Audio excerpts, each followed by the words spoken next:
بسم اللہ الرحمن الرحیم۔ تمام دوستوں سے گزارش ہے کہ ایک بار درود شریف پڑھ لیں۔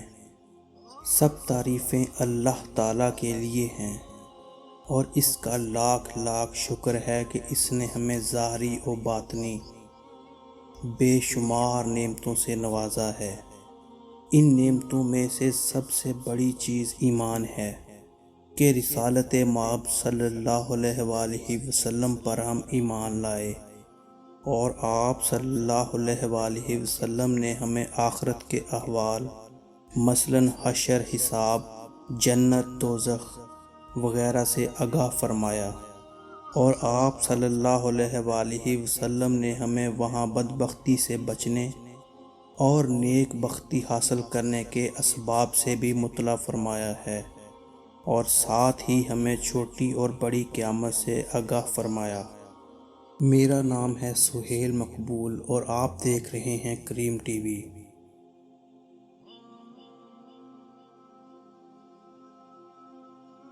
کہا جاتا ہے کہ خلیفہ وقت حکم بن عبد الرحمن ثالث کو اپنا محل بنوانا تھا۔ اتفاق سے جو زمین پسند کی گئی، اس میں ایک غریب بیوہ کا جھونپڑا آتا تھا۔ اس بیوہ کو کہا گیا کہ یہ زمین قیمتاً دے دے، مگر اس نے انکار کیا۔ خلیفہ نے زبردستی قبضہ کر کے اس زمین پر اپنا محل بنوا لیا۔ اس بیوہ نے قاضی کی خدمت میں حاضر ہو کر اس کی شکایت کی۔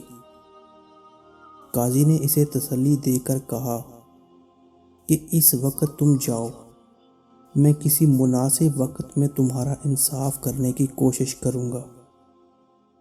خلیفہ حکم بن عبد الرحمن جب پہلے پہل محل اور باغ کو دیکھنے گیا تو اسی وقت قاضی بھی وہاں ایک گدھا اور خالی بوری لے کر آ گیا اور خلیفہ سے وہاں سے مٹی بھرنے کی اجازت چاہی۔